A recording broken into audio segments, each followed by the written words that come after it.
Let's see. You mentioned that you have an email list. Yeah. How long have you had it, and how have you accumulated names for it? Do you offer a free book or what? So, so when I first started it, it was probably not until like 2016 that I started tiptoeing into it, and I would uh, I would teach writing workshops at libraries, and I would get people to sign up for my mailing list there. Hmm. But those people weren't interested in buying my books; they were basically interested in coming to my next workshop. But that started as the core of my thing. Then there was a service I heard about called Noise Trade, where you post a free book, and if someone wants to download that book, they give you an email address. You download their email address and add them to they consent to being part of your mailing list. And so I got several hundred names in my email list from Noise Trade. I think they've rebranded the service now. It's not called that anymore, but I'm sure if you Googled it, you could find it. It still exists. Hmm. The problem was I would send out a newsletter and I would immediately get 25 unsubscribes. So the people who were signing up through Noise Trade, you know, are either they're just lurking and not really using anything from not really reading my emails. I had a very low open rate and I had a high unsubscribe rate. Hmm. But ever since then, I have a Google form on my uh, I have a Google form on my website, and people will go and just voluntarily read it. So I have Sorry, I don't understand. sorry, Google is thinking I'm talking to it. Okay. Okay. It's quite all right. I'm going to turn that off there. Okay. And and so in my books, towards the end of the book, it'll be to sign up for my newsletter, go here, and so I'll get spontaneous signups from that, Hmm. and then I have a tablet that I use at conventions and ask people if they want to sign up for my newsletter, and I have them sign up there. Sometimes I give away free audiobook codes, Hmm. and that has been a very slow accumulation of emails because I might at a big con, maybe I'll get 20 or 30 signups, and a lot of smaller cons, I'm happy if I get, you know, 5 to 10 signups. Hmm. So it's not a way of building an email list of like 10,000 people overnight. But I do find that compared to my early efforts, I have a very high response rate. MailChimp will tell you how many people actually open Hmm. a newsletter and how many people click on links within it. Hmm. And compared to my early days, it's great. And I have very few unsubscribes from the people I meet in person. The mailing list will generate pre-orders. So if I'm going to release a new book and I have it listed like a month in advance, I send out a notice on my mailing list, and a couple of dozen people will go ahead and buy the book before it's ever released.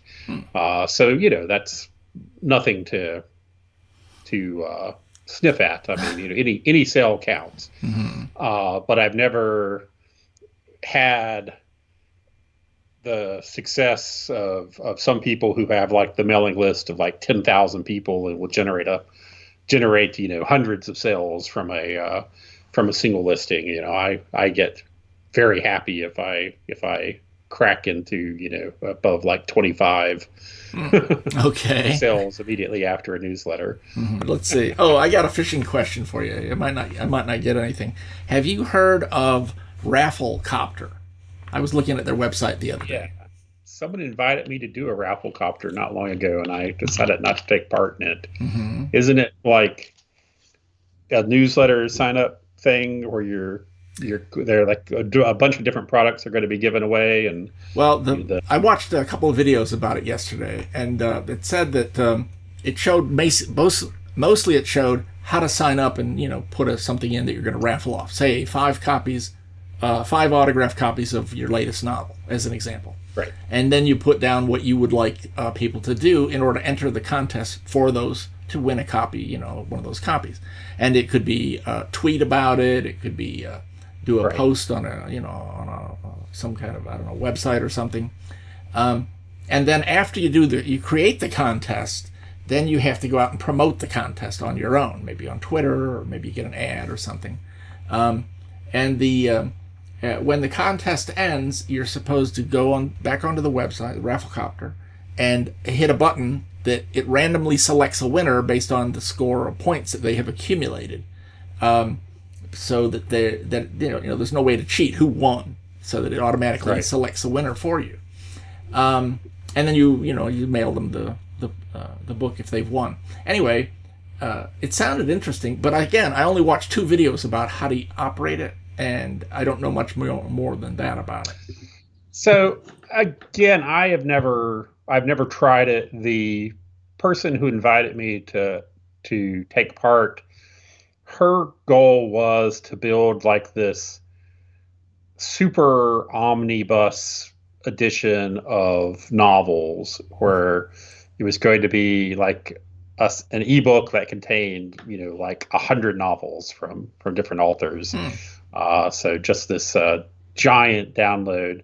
And to get it, you had to provide your email address and agree to go on to the emails or the mailing list of the authors taking part in the contest. So they were giving away millions of words of fiction, and the theory was everybody was going to get hundreds or thousands of names to their mailing list if they took part in this.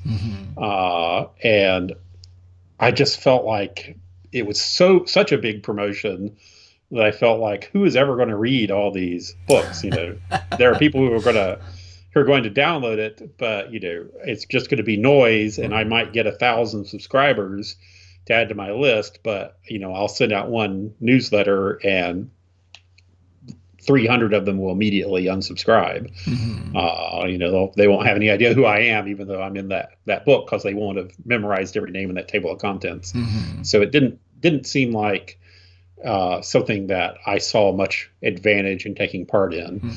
There, I think it was almost the scope. I really think that a trio of authors might pull this off, but I think there's a point of diminishing returns on the really mass promotion like that.